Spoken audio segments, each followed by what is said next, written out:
शिवशक्त्या युक्तो यदि भवति शक्तः प्रभवितुं न चेदेवं देवो न खलु कुशलस्पन्दितुमपि अतस्त्वामाराध्यां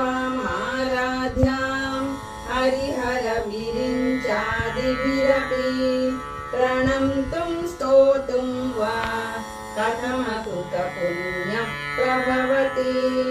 कणीयां सम्पांसुं तव चरणपङ्केरुहभवम् विरिञ्चिः सञ्चिन्वन् विरचयति लोकानविकलम्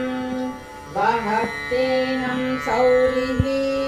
कथमपि सहस्रेण शिरसां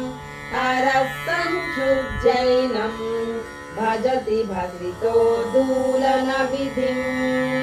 अविद्यानामन्ता स्तिमिरमिहिरद्वीपनगरी जडानां चैतन्या स्तबकमकरन्दश्रुतिझरी दरिद्राणां चिन्तामणि गुणनिका जन्मजलधौ निमग्नानां दंष्ट्रा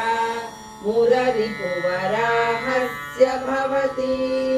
त्वदन्यः पाणिभ्याम् अभयवरदो दैवतगणः त्वमेका नैवासि प्रकटितवराभीत्यविनया वयात्रातुं दातुं फलमपि च वाञ्छासमधिकम् शरण्ये लोकानां तव हि चरणावेव निपुणौ हरिस्त्वामाराध्यां प्रणतजनसौभाग्यजननीं पुरानारी भूत्वा पुररिपुमपि क्षोभमनयत् स्मरोऽपि त्वां नत्वा रतिनयनलेह्येन वपुषा मुनीनामप्यन्तः प्रभवति हि मोहाय महतां धनुः पौष्पं मौली मधुकरमयी पञ्चविशिखाः वसन्तः सामन्तो मलयमरुदायोधनरथः तथाङ्गेह्यं सर्वं हिमगिरिसुते कामपि कृपाम् अपाङ्गार्थे लब्ध्वा जगदिदमनङ्गो विजयते वणत्काञ्चीदामा करिकलभकुम्भस्तननता परीक्षीणा मध्ये परिणतसरश्चन्द्रवदना धनुर्बाणान् पासं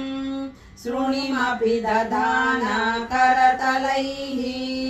पुरस्तादास्तां नः पुरमथिदुराभो पुरुषिका सुधा सिन्धोर्मध्ये सुरभिटपिवाटी परिवृते मणिद्वीपे नीपो पवनवति चिन्तामणिगृहे शिवाकारे मञ्चे परमशिवपर्यन्तनिलयां भजन्ति त्वां धन्यः कतिचन चिदानन्दलहरीं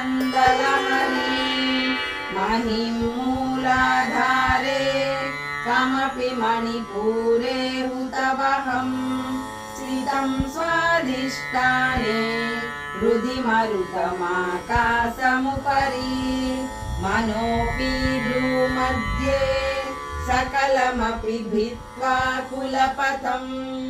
सहस्रारे पद्मे सहरहसि पत्या विहरसे सुधाधारासारैः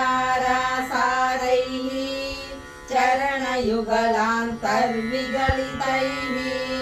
प्रपञ्चं सिञ्चन्ति